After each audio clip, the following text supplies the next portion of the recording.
ഇതാണ് ഞങ്ങളുടെ വീട്ടിലെ ബയോ കമ്പോസ്റ്റ് ബിൻ. ഇത് ഉണ്ടാക്കിയിരിക്കുന്നത് 2 ബക്കറ്റുകൾ ഉപയോഗിച്ചാണ്.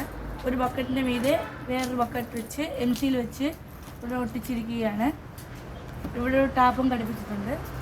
ആദ്യത്തെ ബക്കറ്റിൻ്റെ അടിഭാഗത്ത് കുറച്ച് ദ്വാരങ്ങൾ ഇടണം. അത് കമ്പി പഠിപ്പിച്ചിടാവുന്നതാണ്.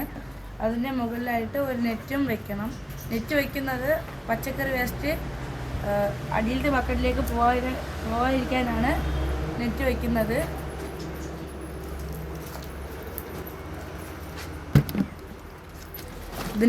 ഇതിൻ്റെ അകത്ത് ഇതിടുമ്പോൾ ആദ്യത്തെ ലെയറായിട്ട് കരിയിലിടണം, രണ്ടാമത്തെ ലെയറായിട്ട് ചാണകപ്പൊടിയും, മൂന്നാമത്തെ ലെയറായിട്ട് ചകിരിയും ഇടണം. അതിനുശേഷം കുറച്ച് ചകിരിച്ചോറ് ഇതിൻ്റെ മുകളിലേക്ക് ഇടണം.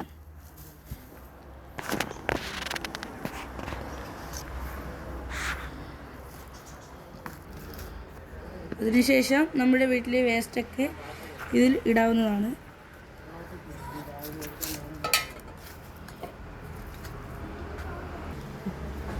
ഇതിന് മുകളിലായി വീണ്ടും ചകിരിച്ചോറ് ഇടണം.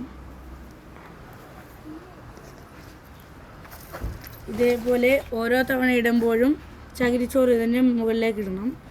എന്നിട്ട് ഇത് അടച്ചു വയ്ക്കാവുന്നതാണ്. 45 ദിവസം കഴിയുമ്പോൾ ഇതിലെ സ്ലറി ഈ ബക്കറ്റിൽ നിറയും. നമുക്ക് ഈ ടാപ്പ് വഴി പച്ചക്കറികൾക്കും ചെടികൾക്കും ആ സ്ലറി ഉപയോഗിക്കുന്നതാണ്.